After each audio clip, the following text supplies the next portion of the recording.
It's an impossible standard.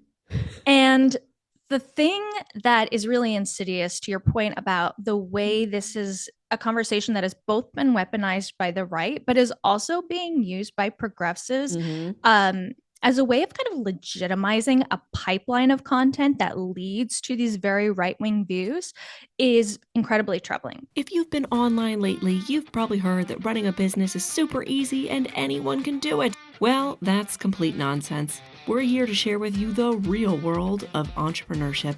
Welcome to I Can't Hustle Any Harder Than This. Hello and welcome to I Can't Hustle Any Harder Than This. Today, my guest is Stefanie O'Connell. She's the author of the upcoming book, The Ambition Penalty, due out May 2026. She's an award-winning journalist published in Slate, Bloomberg, Newsweek, USA Today, Glamour UK, Business Insider, CNBC, the list goes on. And she is the former host slash co-producer of Real Simple Money Confidential podcast. I'm really excited to have her on, and we are going to talk through all sorts of very interesting topics, in particular, the Tradwife culture and what this has to do with the quote unquote girl boss coaching coaches to coach movement. Stay tuned. Hello and welcome to I Can't Hustle Any Harder Than This. I'm back with a special guest with me over Zoom. I have Stefanie O'Connell. I'm going to let her do a little bit of intro on herself because I want to make sure I do her justice. And the best way to do that is to just have everybody introduce themselves, I think. So, Stefanie, thanks for being here. Thanks for having me. I guess I'll go into my short intro Yeah. because I don't think I'm as interesting as the things I have to talk about, but I am a writer who's been writing about personal finance, money, and especially how those things intersect with women in the workplace and our ambition over the course of the last decade or so. And a lot of the interest that I have in the subject matter comes from my own experience as a millennial woman who graduated college in the height of the recession in 2008 and really felt like a lot of the rules and best practices around money and getting ahead and work really didn't apply anymore.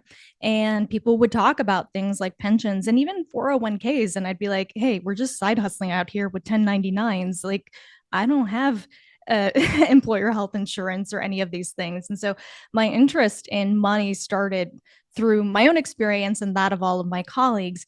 And then over time, I really started to see how much of our financial outcomes, our work outcomes, all of these things that are so fundamental to the way we think about our lives and how we thrive within them are about so much more than any individual action we take, but about such much bigger forces and things like, well, if there was a policy in which we all had health insurance anyway, it would be a lot less stressful to talk about these things or figure out how to optimize our financial lives or um, do any of the things that we really want to do. And the more I reported on these things, the more I really saw how self help or self optimization or the whole like, independence movement is really flawed in a lot of ways because it didn't consider these broader collective structures and the way they intersect with things like gender and race and ability and neurodivergence and all of these other factors that really shift how you experience something like money or work or ambition. And that really set me on this course of writing my book called The Ambition Penalty: How Corporate Culture Tells Women to Step Up and then pushes them down. It's coming out in 2026, but it's available for pre-order. So anyone can get it if you search The Ambition Penalty. And it really digs into these dynamics around women specifically. I was going to pre-order your book and I wanted to ask you, where's the best place to pre-order it? Because, I could do the Giants, right? And I'm Mm-hmm. tempted instead to maybe do like my local bookstore. Is that something like if I order Yeah. it there, will they be able to get the pre-order and everything set up? Okay. Yes, so local bookstores are wonderful to support. If you can get it, if you can request a copy, I ask think I them to can. pre-order it. Yeah. It also lets them know that there's going to be demand for this book and it's something that they should have in stock. Also, at your local library, that's a really great way to support your library, also to support the book and say, this thing's coming out next year and I want to make sure it's on the shelves when it is out. And that's really important for authors. Where I do link to the big platforms, it's only because it's a way of gaining visibility for the book. It's really important, unfortunately, for those of us who work in media, that we are on these big platforms, because it says, if you are in the top 100 books in a category on an Amazon or Barnes and Noble, for example, you can cut out me saying those names if you prefer. Everybody knows but what we're talking about. Right. But if you are in those rankings, that's again a signal to those smaller bookstores that say, hey, there's a lot of demand for this book. And so it's important in that sense. So, when it comes to pre-orders, it's really important to just say, hey, there's a lot of demand. And it's also important that orders come from a whole bunch of different places. So, whatever works for you, I say go for it. It's super early days. We don't even have a cover yet for the book, but those pre-orders still do matter. So I appreciate that. Okay, cool. And this will be your second book. You have a book that came out in 2016, 2018? 2015, believe it or not. It's been 10 years since my book came out. And I've been on a very big evolution since then. Yeah. So I would say like a lot of what I wrote about in my first book was from the perspective of someone who had been really immersed in personal finance world, which was all about, how do I self-optimize to get ahead? Mm-hmm. And this book is really kind of a reckoning with what that misses, what that perspective misses. When you just think about what is it that I need to do to get ahead, you actually miss the things that are actually holding you back in ways that can be really surprising. And I would say the textbook example of this that really started the journey of researching and writing this book for me is in salary negotiation and asking for more money, which the data is very clear women do as often as men, even though there is a myth that they don't. And the reason that myth persists is because while women are just as likely as their male counterparts to ask for more, they're less likely to actually get it. And it's not because there's something wrong that women are doing. It's not because they're not confident enough. It's not because of any of these other myths and misconceptions that we believe explains this inequality. It's because we still live in a world that penalizes women for doing the very things that we've told them to get ahead in a way that it's not true for men. And that's not to say that it's not worth negotiating your salary and it's not worth asking for more, but it's important to be aware that there is backlash and still penalties for those very same behaviors that are typically rewarded and we've been told are guarantees for getting what we want, when in fact it's simply just not the case. And the fact is, as long as we live in a world where ambition is something that's seen as desirable and praised and rewarded in men, and it is something that's seen as something that is, unlikable or threatening or bitchy in women, then we're going to be stuck facing this precarity and this potential for backlash where we're going to have these extra hurdles to jump over. And so this book is really about let's dismantle those systems instead of just telling us to double down more and more and more with this individualistic advice. Let's look at, let's step back and say, okay, what are the systems that are punishing you for following that advice? And how do we change those? I found your Instagram account a few years ago. And, even at that point you were talking, I was so interested because you were talking about how when you have a male-female relationship, when the woman is making more than the men, a lot of times that relationship doesn't work out. And I found that in my own life in a previous relationship that I had. I was with a man who was very excited for me to start my business. He was very yay, go, do it. Yes, good job. The tides began to turn in that relationship when I started being really successful.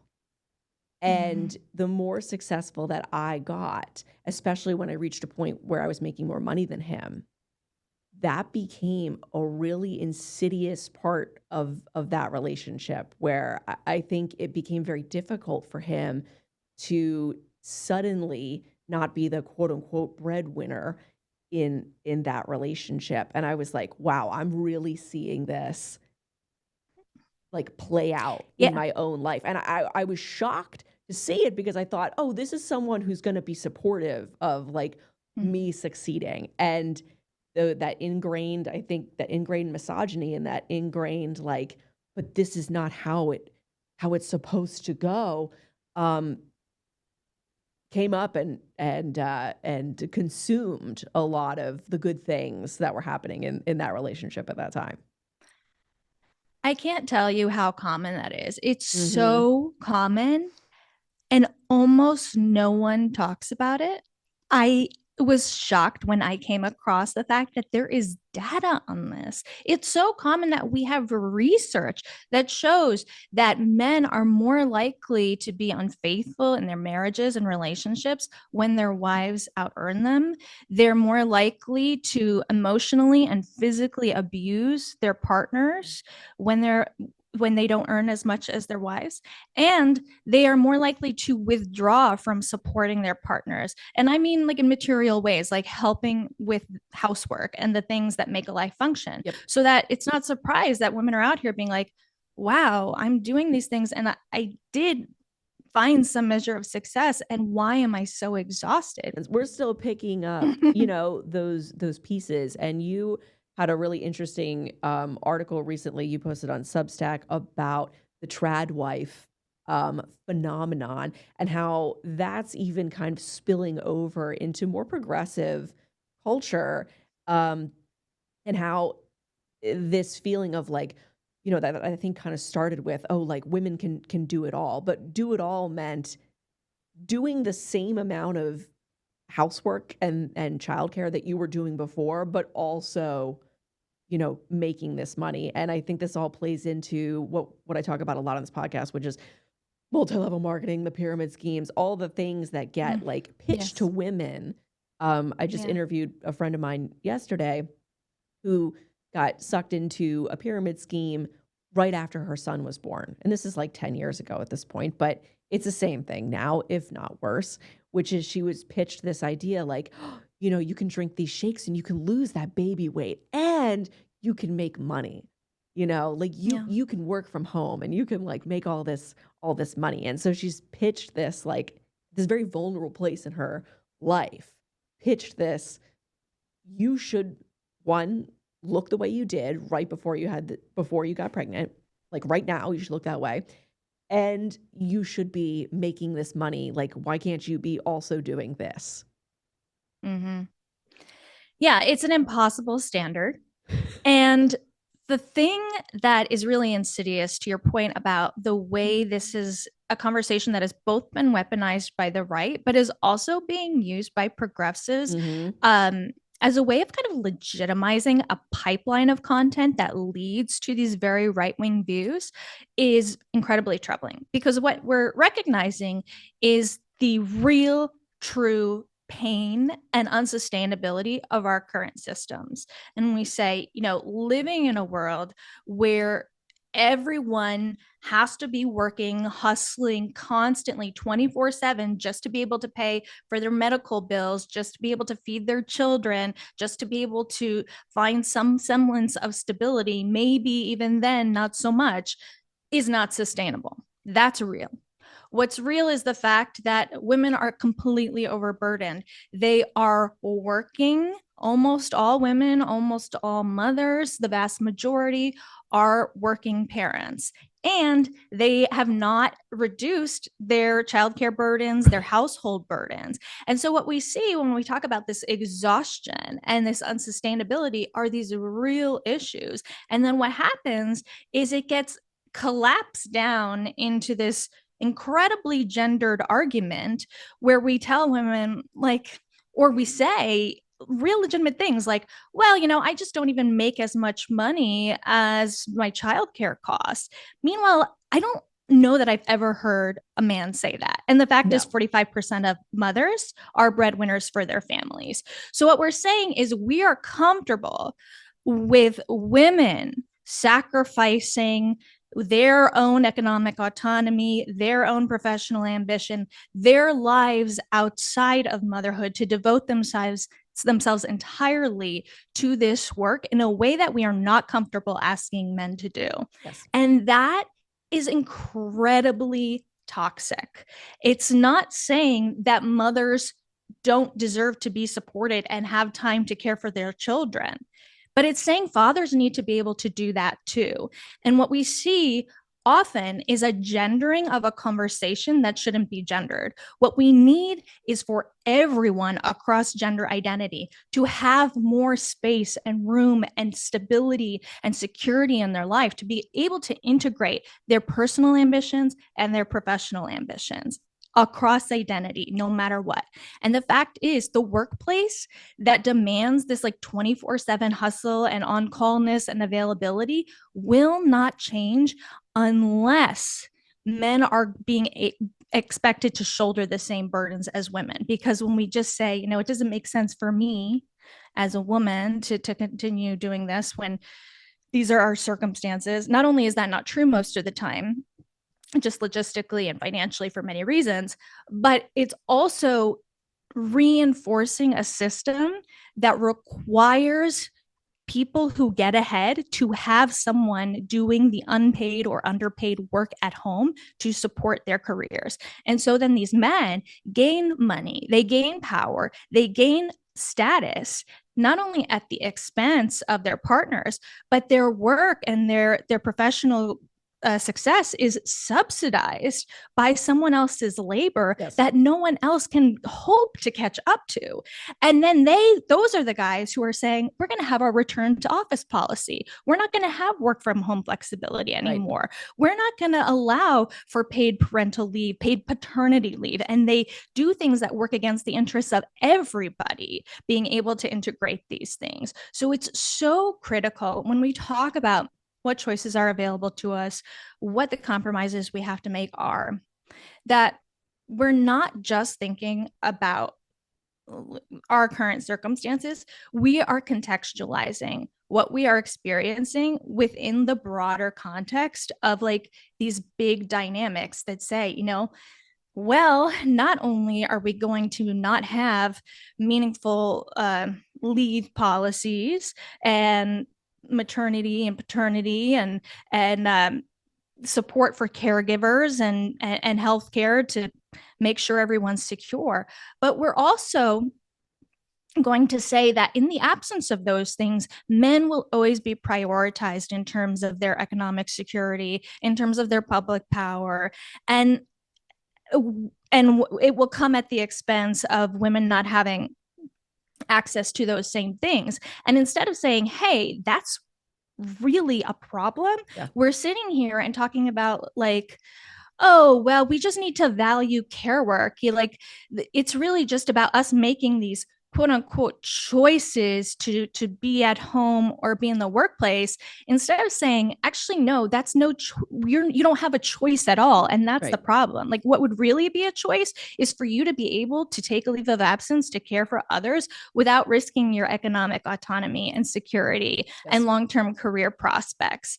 These are the things that we need to be talking about. And even progressives fall into this trap, and it's a really dangerous one. And what it winds up doing is reinforcing the system that doesn't work for anyone instead of challenging it. Do you think the Tradwife thing, and we should probably briefly explain Tradwife in case anyone doesn't know what that means, but do you think that it feels like it's like a chicken and the egg situation, right? Like it feels like this type of culture has influenced well, I guess I need to stay at home and just like care for the kids and be a traditional wife.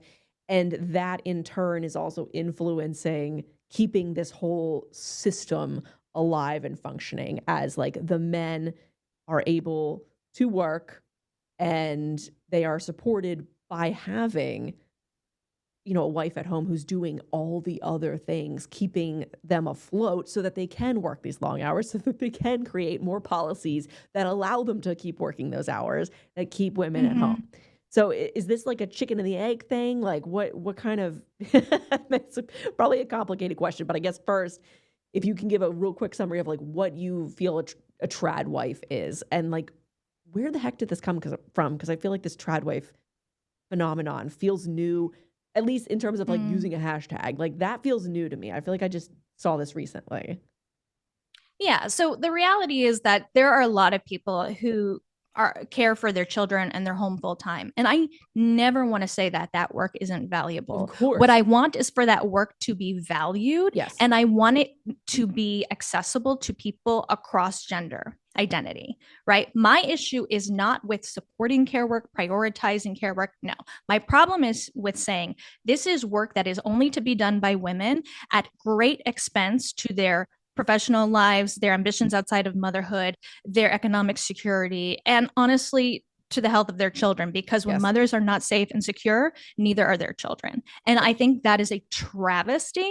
And even if it is something you quote unquote choose within the context of your current circumstances, I don't think that that choice is something that justifies the system in which those choices are still having to be made. Mhm. That's what I have an issue with, Mhm. right? And so what I really think about is differentiating between valuing care work or prioritizing care work for a season, and a gendered division of labor that says women must prioritize the unpaid work in the private sphere and men must prioritize the paid work of the public sphere. And I think that's what the Tradwife ideology and performance is all about. And I say those two words with intention because what Tradwives are doing, just for those who haven't come across this on social media, these are women who are online creating videos about homemaking and baking bread from scratch and doing all of these things, but not in the sense of I'm doing this because this is my hobby or I'm trying to teach or I'm trying to offer people some valuable insight about how to do this, like optimize your baking or something. No. Right. What they're doing is really predicated on this belief system of gendered hierarchy and gender division of labor. And it is a performance in terms of their content. What they are doing is spending, 5 hours making Oreo cookies from scratch instead of, giving their kids Oreo cookies. And that's a performance because if you're a parent that you can't spend 5 hours making something from scratch while watching your children in a meaningful way, Yeah. right? So Right. they're posting this video and it's moralizing this incredibly labor intensive lifestyle, romanticizing it, making it really beautiful, and then saying I am a mother as a mother should be. Yes. Meanwhile, they're out here creating this very time intensive content and they're full-time content creators. That is their job. They make money doing it.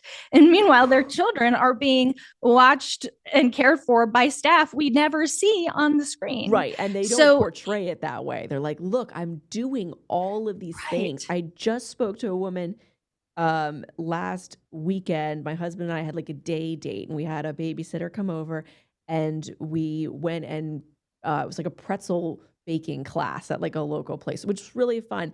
And I was speaking with the chef who was there, and she said something like, we were talking about having kids, and she said something like, oh, I feel like I never come up with like good things, cool things to do with my sons. Like, I'm not like one of those Instagram moms. Like, I wish I was. And I'm like, man, this is like, to bring back the word insidious, like this really is like it gets in there, because I feel that way too. I'm like, oh, I need to be baking like Oreo cookies from scratch. I need to be doing something with my toddler that's like really, innovative and this, and like these other women are doing it. How are they doing it? And the answer is like, they're probably not doing it. Correct. But the fact that it still creeps into my brain that's the point. Crazy. I don't know how it gets in there. Like, I'm an educated woman. It's designed I'm a to make you woman. feel that way. It does. It like hits me, and I'm like, I need to be doing more. I don't know what that more is, but I feel it somewhere. Yes, there was one creator, Nara Smith, who's a big time creator. She posted a video recently within hours of having her baby, of like what she was doing like skincare and stuff. What? And she looked gorgeous, like perfect. And I just thought about the whole time having my baby and thinking what I was doing instead of skincare and making content. And I was sitting there with her, right? Like I was sitting there with my baby. I wasn't doing my makeup, And it's not about saying like, you shouldn't care about your skincare or you shouldn't care about your makeup. But Right. what this content is doing is not like some personal, like, oh, this is just my interest or my hobbies. It really moralizes the message. It says to be a quote unquote good woman or good mother is to be always beautiful, always put together, always serving an aesthetically pleasing per patriarchy standards version of whatever it is you're doing, so that it's not represented in terms of what actual care work looks like, which is a lot of poop and cleaning stuff and frazzled Sweat, hair. yes. No, yeah, Dark but circles. is instead it's instead represented as like this beautiful, leisurely, oddly enough, for anyone who has kids, leisurely. Yes. leisurely, glamorous practice. And because part of the reason, other than to make someone like you or me who already has kids feel guilty that we're not doing enough, which then demands that women always give and give more, which again allows husbands to do less and less and less at home and therefore devote more and more and more time to their paid work and professional work, which is what happens. It also speaks to the moment that we're in. That is the reason this kind of content has become really popular, because we have this younger generation coming of age at a time when they're looking at us, I know. the ones who are in, our late 30s, 40s, Yes. 50s, and we're in our peak earnings years and we're in our peak childcare years, and they just see the exhaustion, they see the toll that having to carry the full workload and the full unpaid load takes, and they're saying that really looks rough. I don't want that. And so instead, again, of saying like, why aren't we creating more systems that allow us to integrate these things sustainably? And why aren't men picking up the load that women are having to shoulder so much on their own? Instead, what the message is saying, this is what feminism got you. This is what girl bossing got you. And I got a lot of issues with girl boss culture. Yeah, for sure. However, at the end of the day, what the girl boss wanted to sell women was a more expansive vision of what women should and can have access to. The ability to have professional and economic autonomy in addition to a fulfilling personal life. What the Tradwife is selling is ultimately a restrictive vision of womanhood. It's saying the way to more rest, more security, more peace, and more freedom is not that expansive vision. It's to constrain your ambition to the home and to serving a husband and children exclusively. And this is where it really misses the mark, because it frames personal and professional as mutually exclusive instead of integrative. And that is part of the conversation. Again, I find even progressives will often dismiss. We talk about this idea that women can't have it all because they have to do it all. And that is true. Women have to do it all if they want to have it all. But when we talk about having it all, what we're often referencing is just the ability to combine career and family, personal and professional, public and private. And yet that is still automatically assumed for men across income, across background. It's shocking. Men are not sitting here debating, fighting with one another, whether if they go and do their job, do you think they'll still be able to have a family? It's absurd to even come up with that kind of suggestion. No. And yet we're sitting here being told like the only right way to be a mother is to sacrifice everything outside of your motherhood. And that is what the Tradwife is selling through a flattening and a removal of all the labor that goes into it. They don't show the labor, they don't show the mess. They show you the most beautiful part of it. They show you like baking bread because it is the thing you get to do when all of your other needs are taken care of. Right. But that's not the reality that most caregiving is. Caregiving is taking care of the things you have to do, especially when you don't have money. And that is not glamorous work, and it's incredibly labor intensive. Yes. Yes. Yes. It's it is so hard to even like pull apart kind of where this all started, but I guess it would have been like forever ago. I think this has always been a problem. I heard something recently to the effect of that the Tradwife, system is sort of like the last vestige of trying to hang on to fighting feminism. Like, before something fully gets immersed in the culture, there's like this rise up of like, no, no, no, we got to beat this down. I guess that's a hopeful thought that I have, is like, this is the last piece of like them, like this sort of patriarchy trying to keep, women down. Like, this is it rising up. I don't know. Like, I think you know what I'm saying. I do know what you're saying. I will say that it's cyclical. We have been here before. Yeah. We will, unfortunately, I think we will be here again.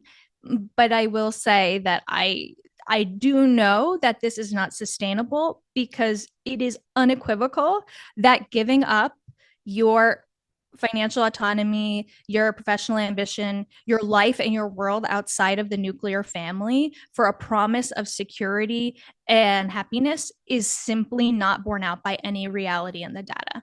It is simply not the case. This has been studied. This is the promise of it's called benevolent sexism. So hostile sexism is like, well, women shouldn't ask for more because like that makes them like bossy and bitchy, and we don't like that, right? And so then people punish you because you're violating that expectation of how women should behave.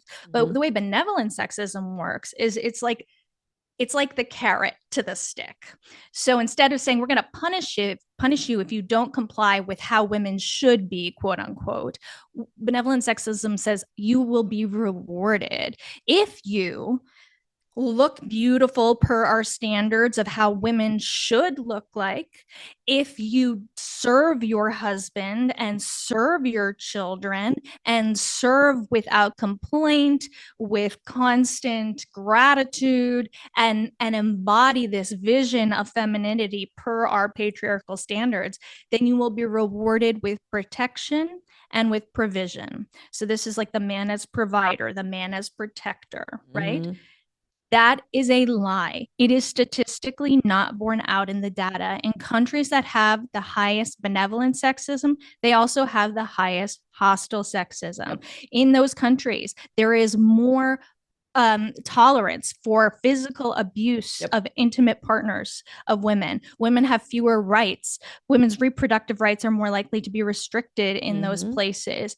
They are less likely to have access to the things they need, to financial autonomy, much less security for their children. There's also more collective violence for men and women, worse outcomes for everybody in these highly benevolent, sexist, patriarchal societies. So even if it's selling you this vision and these promises of like, this is how good it can be if you comply with this vision of womanhood, those are illusions. They are not borne out in any meaningful way. Women's Yep. outcomes are better. Their happiness is better. Their well being is better. And men's outcomes are better in more egalitarian and equitable societies. It is interesting to, I feel like this vision of what motherhood is supposed to look like is sold to everyone from a very, like the beginning of time, like a very young age. Um, and I know a lot of women who, are stay at home moms, and they do Mhm. really enjoy it. And I've also known women, myself included, who being a stay-at-home mom would be mentally crushing. Yes. I knew that way before I was pregnant. And it's interesting to me, even when women are happy, like being at home. To me personally, it would be so difficult to be a stay-at-home mom and to feel like I wasn't out there, quote unquote, hustling, right? Like, quote unquote, like the idea of that really stresses me out, to take a break from like normal work life and just be at home. But that idea is sold to women in a way that it is, of course, not sold to men. To your earlier point, like, there is no question that as a man, you can do everything you want to do. Why would a man have to stop? Oh, he had a child last week. Pff, he can be back in the office. It's fine. Right. When I was pregnant, I didn't even tell my clients until I was very late into my pregnancy, because I was scared that I would lose clients. I was scared that, and I didn't, and everybody was very happy for me and very nice, but I was very afraid. What if I tell like a client that I'm pregnant? Are they going to just go, oh, well, she's probably not going to come back to work. I should probably just end this contract. I mean, that is a real concern. It And is, the fact that yeah. you didn't experience that is very lucky. Statistically, women's earnings, their careers, Yes. opportunities, they just tank after motherhood, no matter how engaged or not women are in the workplace following having a child. And it's interesting because, people always want to talk about, something about hours in the workplace or jobs or positions, but they're trying to say, well, if you just keep these two things constant, then all of those different outcomes disappear. And first of all, that's not true. Second of all, keeping things constant, being like, well, if I only look at the CEOs, actually, that's a really bad example because women's CEO pay is much lower than men's CEO pay. But even assuming it was the same, right? Yes. Even if you were to say, like, well, if I only control for this level, then all of that bias would go away. It wouldn't be women or mothers or anything. Like, it's all the same. And it's actually a way of disguising how much discrimination it is put into those controls in the first place. So for a woman to get to that level, she would have it's so unlikely that she would even get there, not because of her choices or anything she did differently, but because of the bias at every step in her career level, from the first job she had getting hired to progressively more and more when she tried to get her first promotion or her next promotion or her next. There is gender bias at every single stage. And we have this in the data. Even as women consistently outperform men, it's in the data, like even in jobs where it's objective, like it's sales, right? There's no subjective measure of this. Even when you look at sales, you'll still have underperforming men being promoted at every level relative to women who are outperforming them, even as they ask for the same things, even as they show up for the same amount of hours, even as they're in the office after having a baby, trying to fight against those stereotypes that women just aren't interested after they become mothers and continuing their careers. The problem is the same behavior is rewarded and penalized differently depending on your identity. And of course, gender intersects with so much else, right?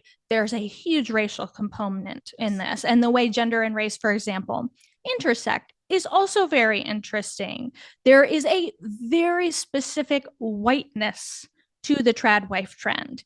It is predicated in an ideal of white supremacist womanhood, and it is used to underpin and uphold white supremacy, much like it is to uphold gender hierarchy. So there is more tolerance for, let's say, a Black woman, for example, who doesn't perform her motherhood in quite the same way, because actually the men in power need those women in the labor force to continue working and to continue to do that underpaid professional caregiving labor that the entire system depends upon.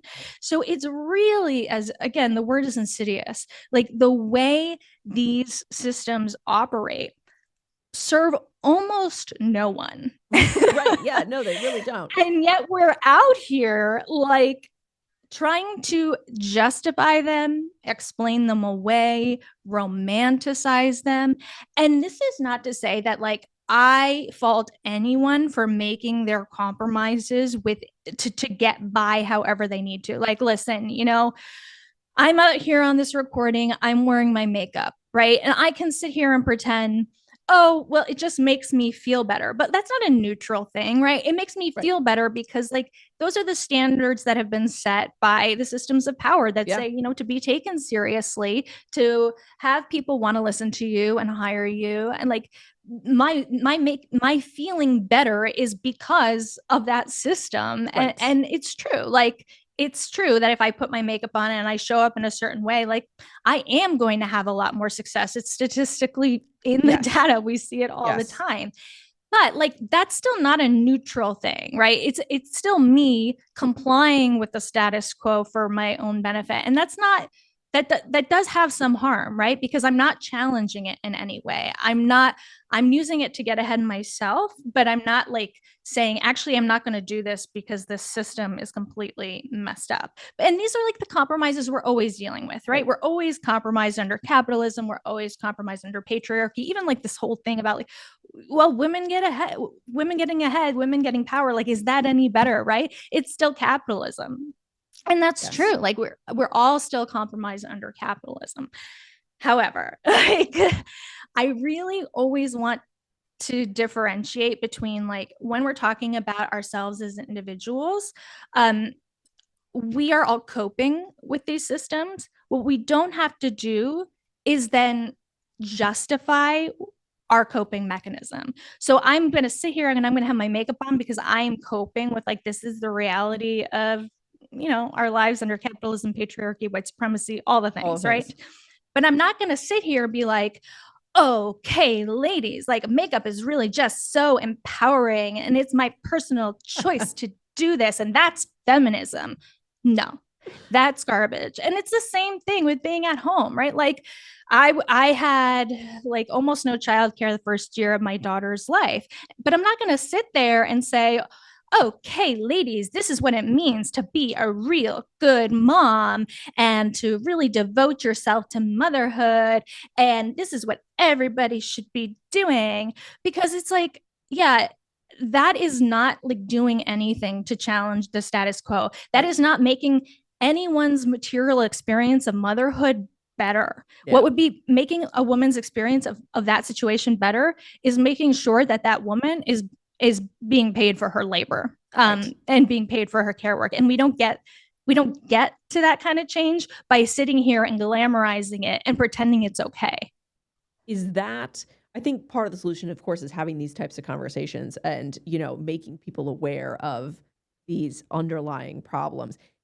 Is part of the solution getting to a place where we can pay people for care work? Because I think so, even especially for older adults. Absolutely. Yeah, paying for people for all labor. Kinds of care. Yeah, all kinds of care. And the truth is, the system of paid work literally depends upon this work. The thing is, it's just not being compensated. The people who provide that labor are not seeing the value they provide given back to them. And I think that's criminal.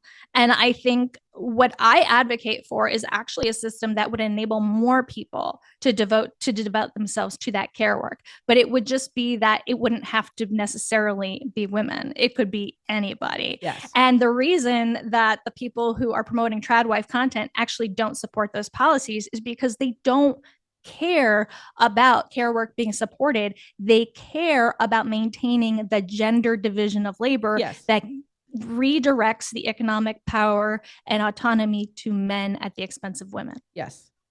I mean, we see this. My real job, right, is I'm a dementia care educator. I'm a consultant. And we see this even on the other end of the spectrum where women primarily leave the workforce to care for their aging parents. Now, there are Yes. men who do this. Of course, there are men, but across the board, the vast majority of caregivers are the oldest daughter. So you are more Correct. likely, people will say, there's all sorts of insane things that you hear about, like why you should have kids or not have kids, right? And one of the arguments that I hear for having kids is people will say, well, don't you want someone to care for you when you're aging? It's like, first of all, there is no guarantee that even if you have 10 kids, that any of them are going to care for you as you age. One. Two, if all of them are men, you are more likely to have a caregiver if you have a daughter, and it is the oldest daughter is most likely to be the main hands-on caregiver, like across the board. So we get hit with this on both ends of the spectrum, like having a child and then also taking care of aging parents. And then you have this, we call it sandwich generation, where someone is caring for young kids or teens and their aging parents. And it's Correct. women most of the time. It is. I mean, overwhelmingly. And when I talk about the way this labor is divided, especially when we talk about it in the context of heterosexual relationships, people get very defensive. Oh, yeah. And this is a really good example of like, there's a coping with the status quo and there's a justifying it. And I don't have a problem with coping. I have a problem with justifying it. The truth is, women do in over 90% of relationships, women do more than 50% of the household labor, even as women are overwhelmingly employed. Yes. Again, 45% of mothers are breadwinners. That is not sustainable. And again, you don't even have to be a mother for you to experience this. This is also really important when I talk about care work. Care work is the cost of living in a society. Yes. No matter whether or not you personally choose to have kids, right? There are people that you care for. It's what makes life worth living, okay? Right. Is our connections in our communities. And so it's so, so important. And yet, like, we talk about this like, oh, it's just something you choose. Like, you chose to do this. You chose to opt into this. And it's like, no, you could be a single woman. You could have totally opted out of motherhood and so many other things. And yet, you will statistically be so much more likely to be expected to do that kind of elder care, or even just showing up and doing the emotional labor on behalf of your friends who do have kids, or the other people in your life. Like, you think about going to like a wedding with your partner. This is a really fun example. It's like, it'll be, let's say it's your husband's friend. And like, yet it's almost always the women I know who are buying the gift, writing the card. This is not even that relationship. Like, oh, it's Mother's Day, and it's the mother who's like telling the husband that he has to tell his mom it's Mother's Day. And it's like, what? I can't even with the Mother's Day example. Insanity. Yeah, no, I was in a relationship with a man who, like, I knew I had to end the relationship at this point. Like, I was pretty much like one foot out the door at this point. But I remember it was Mother's Day, and he was like, I was getting my mom a card. And he's like, well, why didn't you get 2 cards? And I'm like, that ain't my mom, fool. Like, you can get a card for your mom. And then he's like, well, what did you get my mom for Mother's Day? And I'm like, I don't know, fool. Like, that's not my mom. And I remember having this moment. I'm just like having like a flashback. But I had this moment where I was like, this is the last Mother's Day that I'm going to have with this man. Like, there were so many times, there were so many things that, like, straw that broke the camel's back situation. But like, that was a moment where I was like, why are you expecting me to handle this? Why am I being wild, like, given it? Like, well, why didn't you handle this? It's like, because that's not my mom. Why is this my job? Because I'm a woman? I don't think so. I don't think so. What's wild is if we shared that like 60 seconds of you telling that story on social media, I can already anticipate what all the comments would be. Oh yeah. And there would be people saying, oh, yeah, saying, oh my gosh, the same thing happened to me. And they would share Right. their story. And then you would get this torrent of like, well, that's just the give and take of relationships. Yeah. That's the Well, I'm compromise. sure That's he the does. division of labor. He makes That money and is he does this. nonsense. I know. Yes, I know. no, this is nonsense. It's a way of getting women to accept exploitation with Yes. gratitude, because the fact is this is not reciprocal. This is not something that you do this for them, but then he picks up on this end. This is not borne out in the data. Like, and it and wasn't I'm not borne talking out. about like some relationships. I'm talking about Yeah. like 90% Oh yeah. plus Oh, in yeah. 2025, not like 1950. Like the amount of comments I constantly hear of like, well, it's so much better than my dad's generation, or it's just like, well, I make more money. And I'm like, dude, this stuff holds no matter how much women make, no matter Yes. how much money they earn, no Yes. matter the circumstance. It is overwhelmingly an issue of women's time, energy, and ambition being exploited and redirected into supporting men's own. And that is probably the most underappreciated aspect, I think, of the gender inequality conversation. I think we've developed a really good language about how bias shows up in the workplace. I think, of course, there's a lot of myths and misconceptions about that. And of course, I write all about all of them in my book.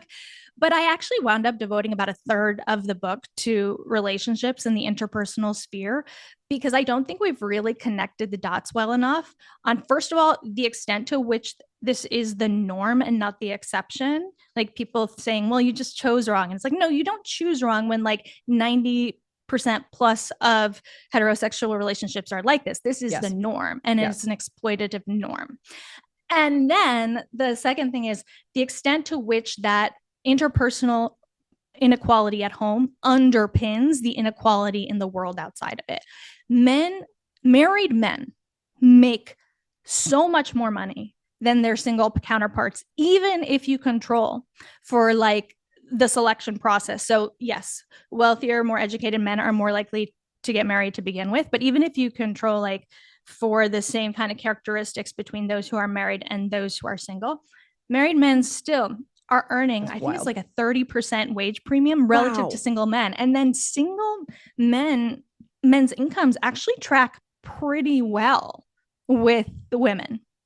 So a lot of gender inequality that we see is really contingent on maintaining a gender division of labor in the home that redirects women's time and energy and labor into men and not into whatever else they want. And it's not, I want to be clear, like this isn't just about like women doing whatever for themselves or just thinking about themselves. I'm really never worried about that, because like the fact is, as much as trolls might want to claim that's what I'm trying to say, like the data just doesn't bear that out in any respect. Women do so much on behalf of other people and sacrifice so much on behalf of other people. It's absurd to suggest anything otherwise. Yeah. But I also think it's important to like diversify our sources of investment, like, and where we give and where we receive. So much of the narrative is like, it's just your job, or it's like just your husband and kids. And that is really destructive, especially in a world that has as much precarity as it does, because you're not diversified. Like it's a very, very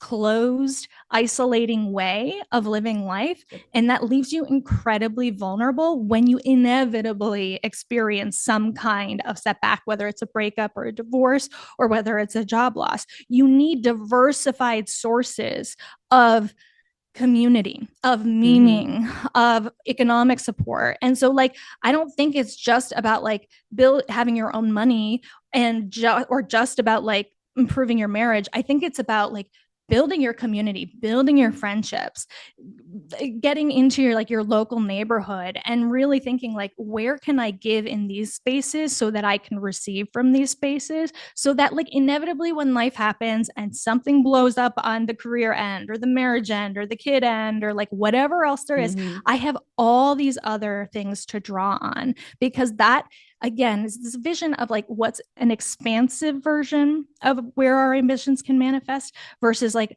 the Tradwife, which is saying, no, no, no, no. The way to freedom, the way to security, and the way to stability is to restrict, to constrict. Yes.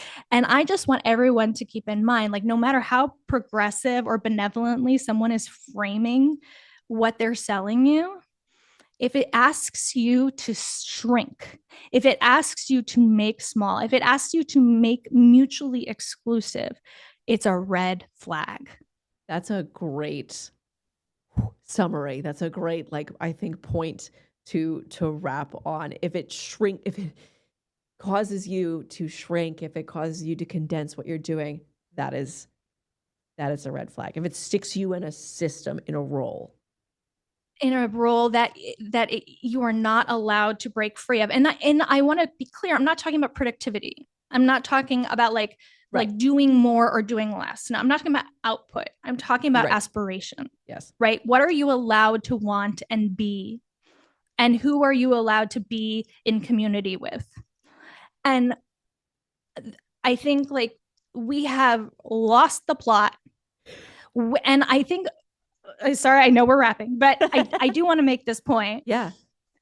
I think what the girl boss and the Tradwife share is that they both promised that the solution to, fulfillment and success and like the key to unlocking whatever it is you want and need to getting ahead was in this like very individually minded course of action. And it's all about either independence, like hyper independence in the girl boss world, or hyper dependence, which is in the Tradwife world, like giving up all of your autonomy to depend on a man.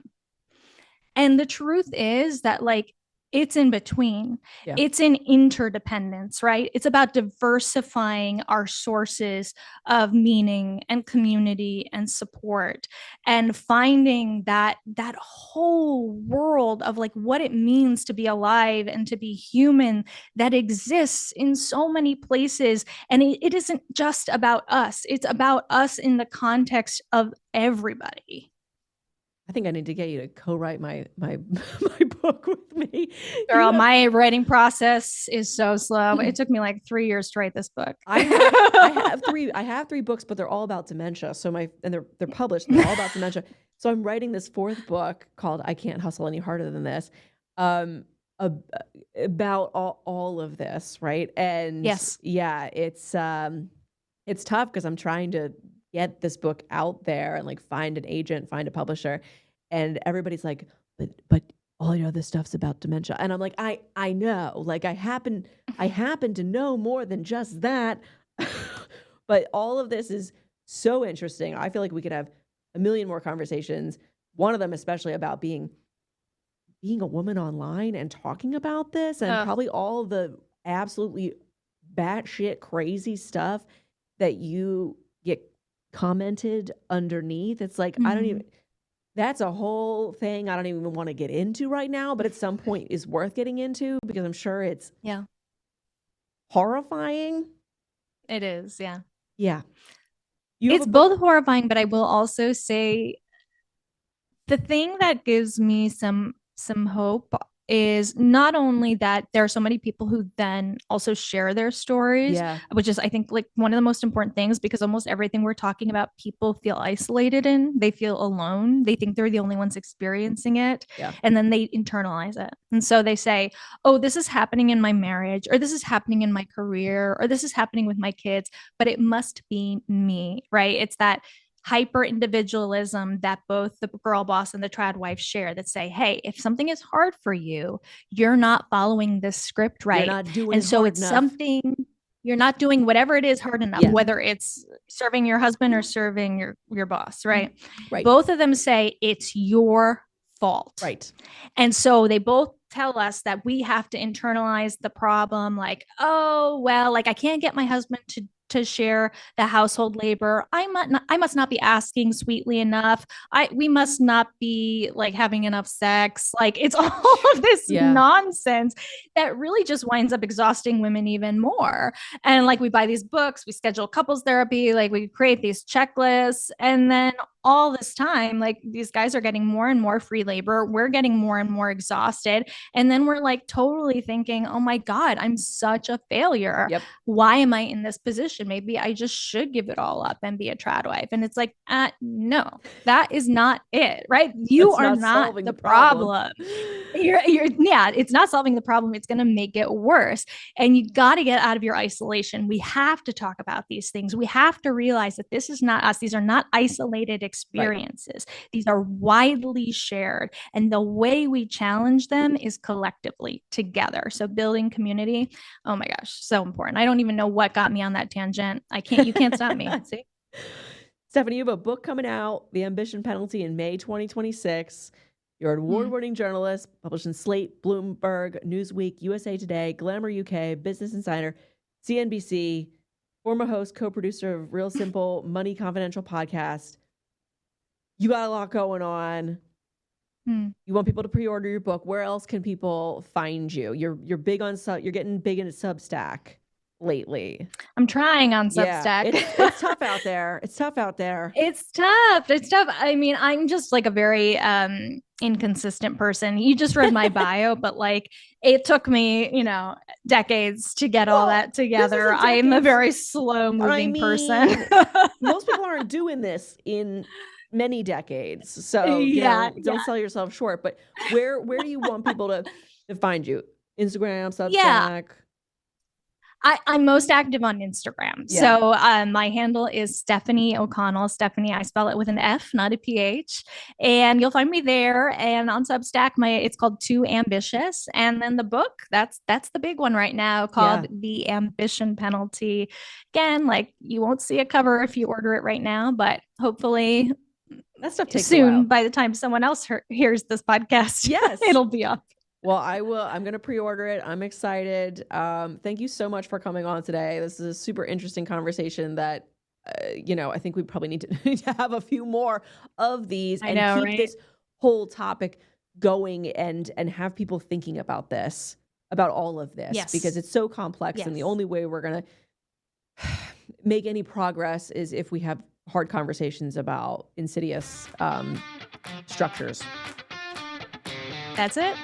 I thank you for having those conversations. I appreciate it. Thanks for being here.